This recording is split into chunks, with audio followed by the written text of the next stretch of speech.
Sir, मंचा Singh सभी जिन्होंने अपना आशीर्वाद देकर मुझे यहाँ तक पहुँचाया है।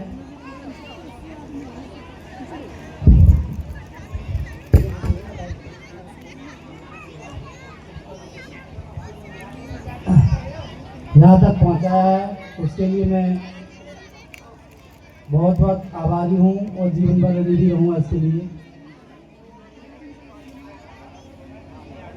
सभी सिस्टर्स जो बैठी हुई है, मेरी बहनें बैठी हुई हैं, मेन फोकस उनके लिए कृपया ध्यान से सुने। और अगर बच्चे पीछे बैठी हों तो थोड़ा आगे आ जाए। भैया 5 या 10 मिनट का समय लूँगा, बस ज़्यादा नहीं।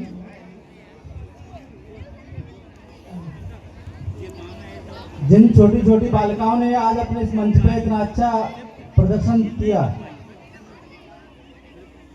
वो हम लोगों को शायद टीवी में देखने के लिए मिलता है। इंडिया गॉट टैलेंट ऐसा एक प्रोग्राम आता है। तो मैं चाहता हूं कि अगर बच्चियों में टैलेंट है, बहुत टैलेंट है, बस जरूरत है तो हमें थोड़ा निखारने की। मेरी सारी बहनें जो हाई स्कूल में हैं, इंटर में हैं, वो थोड़ा अपने आप पे ध्यान दें। बेटा सुन लो, ये समय वो नहीं रहा है अब कि हम पढ़ लिए और विदा होके चल दिए। हमें कुछ करना है। माता पिता ने यहाँ पढ़ने के लिए भेजा, अपना इम्पोर्टेंट समय निकाल के हमें समय दे रहे हैं, बच्चों पर फोकस कर रहे हैं, पैसा भी खर्च कर रहे हैं, तो हमें कुछ करना है उनके लिए। खासकर बच्चियों से मैं ये कहना चाहूंगा कि घर में जाकर रोटी बनाना न सीखें। घर में जाके रोटी बनाना न सीखें, कुछ ऐसा करने की सीख सीखें जिससे हम सितारे की तरह चमकें। लड़कियों को खासकर यही प्रैक्टिकल कराया जाता है कि बेटा खाना बना लो, ये सीख लो, वो सीख लो। अगर मेरी बहनें अच्छे से सुन रही हो, दिमाग से फोकस करके, तो आज ये संकल्प ले कि हमें खाना नहीं बनाना है, हमें खाना बना हुआ खाना है। हमें खाना किचन में नहीं बनाना है, हमें बना हुआ खाना है। हमें झाड़ू पोंछा नहीं लगाना, हमें नौकर करना चाहिए। हमें इतना अपने आप को काबिल बनाना है। बेटा फाइनेंशियल, खासकर बच्चियों के लिए, खासकर लड़कियों के लिए आज के टाइम पे फाइनेंशियल इंडिपेंडेंट होना बहुत ज्यादा जरूरी है। तो इस बात का ध्यान दें। काफी मंच हैं, काफी जॉब है, आज तो बहुत सारी साइड खुल चुकी है जॉब के लिए। जो बच्चियों का टैलेंट है वो टैलेंट समझ नहीं पा रहे हैं। अपने देखा थोड़ा सा प्रोग्राम हुआ 2 मिनट का और बहुत अच्छा लगा, ताली बजा के हम यहाँ से फ्री हो गए। किसी महान पुरुष ने कहा है, जिनका नाम है मिल्खा सिंह, कि प्रतिभाएं गांव में निवास करती हैं। प्रतिभाएं गांव में निवास करती हैं, गांव से निकलती हैं, गांव में रहती हैं। तो ये प्रतिभाएं हैं। मैं 110% कह सकता हूँ, जिन बच्चियों ने यहाँ पर ये प्रदर्शन किया, जो भी संस्कृति प्रस्तुत की, मैंने ऐसा प्रोग्राम टीवियों में इंडिया गॉट टैलेंट पर देखा है। तो क्यों हम इस टैलेंट को यहाँ दबाना चाहते हैं? क्यों नहीं हम आगे ले जाना चाहते हैं? तो बेटा जिद करो और आगे बढ़ो। बस एक ही चीज दिमाग में कर लो कि हमें कुछ बनना है। तो ये तो रहा अपने बच्चियों के लिए थोड़ा सा मेरा मन था, बोलना चाहता हूँ।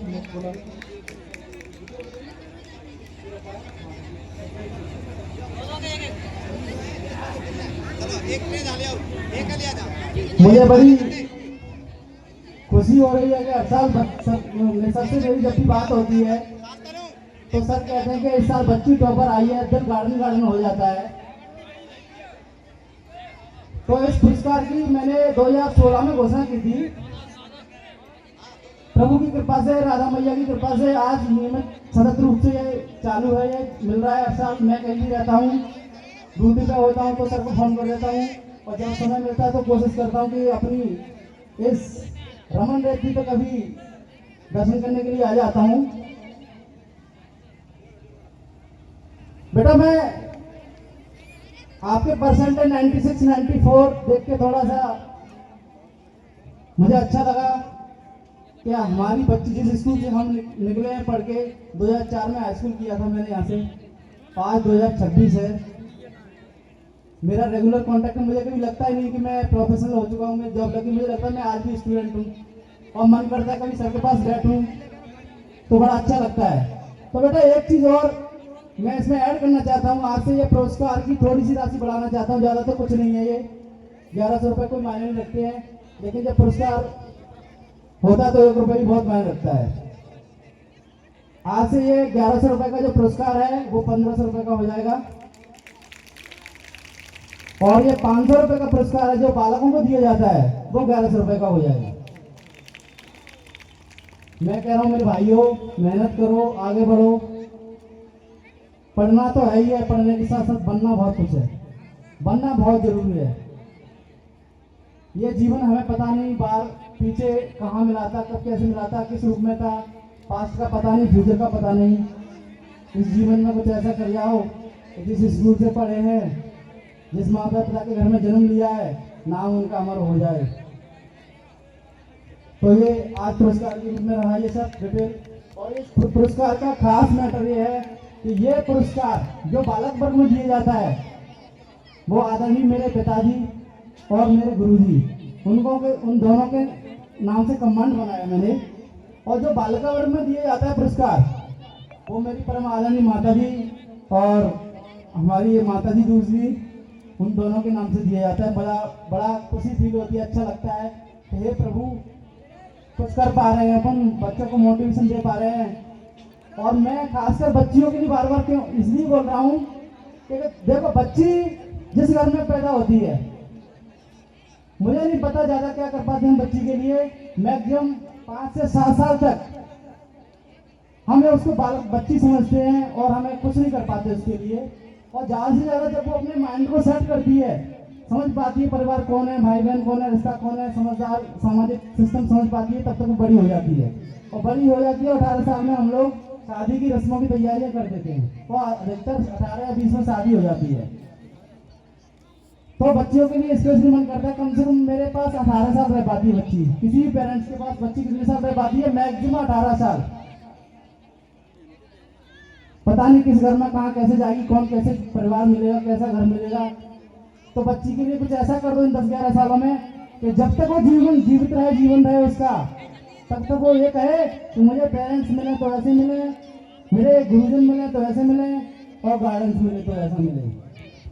तो खासकर बेटियों को मैं ये बोलना चाहूँगा कि बेटा अपने पास समय बहुत कम रहता है अपने आप को बनाने के लिए, अपने आप को स्टेबल करने के लिए, क्योंकि जो चीज़ हमें अपने मदर फादर के घर पे मिलती है शायद वो चीज़ें जाके ससुराल में नहीं मिलती हैं। हमें सब वैसी वहाँ जाके हमें सबको अपना बनाना पड़ता है, अपना टैलेंट दिखाना पड़ता है। तो मैं उनसे एक ही बात कहूँगा कि हमें उन टैलेंट ही दिखाना है, हमें जब उनको अपना ही बनाना है तो हम टैलेंट अच्छी जगह दिखाए ना, जिससे दुनिया हमें अपना बनाए। तो खासकर बच्ची स्पोर्ट्स कोटा की तरफ विशेष ध्यान दें, चाहे सिंगिंग हो, डांसिंग हो, और भी बहुत सारी साइड है, IAS PCS, बड़ा सोचो हमेशा, बड़ा सोचोगे तो बड़ा होगा। बस इतना है। बच्चियाँ जो भी सुन रही हूँ, मैं बच्चियों के मैटर को लेकर बहुत ज़्यादा सीरियस हूँ, क्योंकि मेरे पास भी बच्ची है, मैं उसके साथ जो समय बिताता हूँ मुझे लगता है कि ये बच्ची अब 14 साल की होने जा रही है, पता नहीं कितने 2-4-6 साल मेरे पास रहेगी। तो मैं यही सारी चीज़ें अपने सभी बच्चियों के बारे में सोचता हूँ और उनको ये आग्रह निवेदन, मेरा बड़ा पुरजोर निवेदन समझें सारी बेटियाँ, और कोशिश करें अपने आप को फाइनेंशियल इंडिपेंडेंट करने के लिए। और बेटा जहाँ भी जिस क्षेत्र में जितना मुझे नॉलेज है, मैंने जीतू सर को भी बोला है, मैंने मनोज सर को भी बोला है कि बच्चियों को आप स्पेशली आगे बढ़ाएं। स्पोर्ट्स कोटा में कहीं भी जरूरत पड़े गार्डियंस की तो मैं तैयार हूँ, किसी चीज क्षेत्र में जरूरत पड़े मैं तैयार हूँ। तो बेटा लाभ लें। मैं एक बार फिर कहूँगा, खाना बनाना नहीं है, खाना बना हुआ खाना है, और घर में झाड़ू पोछा लगाना नहीं है, नौकर से लगवाना है। तो जिन्हें सुना बहुत बहुत धन्यवाद। अब मैं 2 वर्ड अपने परम आदरणीय हमारे गुरुजी के लिए बोलना चाहता हूँ कि वो भजन है, पता नहीं किस रूप में आके नारायण मिल जाएंगे।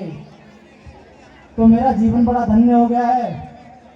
मुझे तो साक्षात मुझे जब भी परेशानी होती मैं सर को फोन लगाता हूँ और सर कहते हैं बेटा चिंता मत कर, सॉल्व हो जाएगी समस्या। आज तक मुझे बहुत सी समस्या आई हैं, पता नहीं कैसे सॉल्व हो जाती। सर का आशीर्वाद विशेष कृपा है मेरे पे। और मेरा सबसे बड़ा निवेदन है, कोटि कोटि प्रणाम के साथ निवेदन है कि ऐसे आज तक कृपा बनाए रखी है, भविष्य में भी बनाए रखें। एक हमारे यहाँ चाचा जी बैठे हैं, नेहरू चाचा जी मैं कह सकता हूँ उनको, मुन्ना चाचा जी, उनका भी मेरी लाइफ में बड़ा विशेष योगदान रहा है। जब भी मेरी बात होती है उनसे, जब भी मुलाकात होती है, बड़े हृदय से लगा के आशीर्वाद देते हैं। बड़ा अच्छा लगता है। मुझे लगता ही नहीं है कि मैं कहीं कुछ जॉब वॉब कर रहा हूँ, ऐसा लगता है अपने घर वापस यहीं आ गया हूँ। पहाड़गढ़ पोस्टिंग है मेरी, थोड़ा आने जाने की दिक्कत, समय मिल नहीं पाता है। आप आदमी पहाड़गढ़ से होके 4 बजे लग के और वहाँ भी अब कार्यक्रम करके मैं सीधा यहाँ आ गया। सर जी ने बोला था बेटा आज आना है। मैंने कहा सर आपकी आवाज़ है, मैं बिल्कुल 100% आऊँगा। तो सभी से मैं यही कहना चाहूँगा, मेरे जो गुरु हैं उनके बारे में एक वर्ड है कि ये जीवन जितनी बार मिले, ये जीवन जितनी बार मिले, गुरुजी मुझे आपका हमेशा ऐसे ही प्यार मिले। मैं चाहता हूँ जितने जन्म मिले मुझे ऐसा ही पर्सन मिले, ऐसे ही गुरुजी मिले, ऐसे ही मदर फादर मिले। Thank you sir. और एक चीज़ और है कि मैंने अनुभव किया है, मैंने 2004 में हाई स्कूल पास आउट हूँ मैं यहाँ से। ये स्कूल नहीं है, ये स्कूल नहीं है। आपने वृंदावन बरसाना में रमन रट्टी सुना होगा। ये पावन धरा है, ये वो धरा है जिसमें सही नियत से, सही मन से जिसने कदम रखा है उसने कभी पीछे मुड़ के देखा नहीं है। मैं तो जीवन तो राना अपने आप में प्रैक्टिकल करके खड़ा हुआ हूँ। मेरे परम आदरणीय पिताश्री की बड़ी इन सब की कृपा से जो सबसे बड़ा पाप होता है गरीबी, उसका नाम है, और उस पाप में मिटाने का जो काम हमारे गुरुजी ने किया है वो मैं शब्दों में वर्णन नहीं कर सकता हूँ। तो भाई मेरे लिए ये रमन रहती है, सबके लिए रमन रहती है। रमन रहती वहाँ साक्षात भगवान के दर्शन होते हैं। मैं पढ़ा, यहाँ से मेरी नौकरी लगी। मेरा छोटा भाई रेलवे में ड्राइवर है और छोटा भाई जो जर्नलिस्ट है दिल्ली में। तो सर बड़ी कृपा है इस रमन रहती की। मैं तो चाहूँ जितना नमन, जितना प्रणाम, जितना कुछ इस क्षेत्र के लिए, अपने स्कूल के लिए कर सकूँ, मेरी हर सांस, हर कतरा काम आएगा। तो सर मैं पीछे नहीं हटूंगा और बड़ा खुश हूँ। क्या कहूँ, सब भी ढूंढ पा रहा हूँ क्या कहूँ इस स्कूल के बारे में। मुझे घर से भी ज़्यादा प्यार मिलता है यहाँ पे, और जब भी आता हूँ बड़ा अच्छा फील होता है। तो थैंक यू सर। सर जिस स्कूल से मैं पढ़ा, मेरी बेटी भी इसी से पढ़ रही है और मेरा बेटा भी यहीं से पढ़ेगा। ये मेरा आगे का डिसीजन है, क्योंकि इस तरह में जिसने सर झुकाया है उसका सर कभी झुका नहीं है, हमेशा ऊपर उठा है। तो thank you sir, thank you supporting staff, thank you मेरे सारे गुरुजन। मैं आपका जीवन पर इस जन्म नहीं, 7 जन्म तक ऋणी रहूँगा इस उपकार के लिए, इस अवसर के लिए। आपने मुझे इतना बना दिया, बस मैं आपका बहुत बहुत धन्यवाद करने दिल से। बार बार जितना धन्यवाद करूँ कम है। तो मैं सबसे यही कहूँगा कि भाई इस स्कूल में आके अपना समय जाया ना करें। ये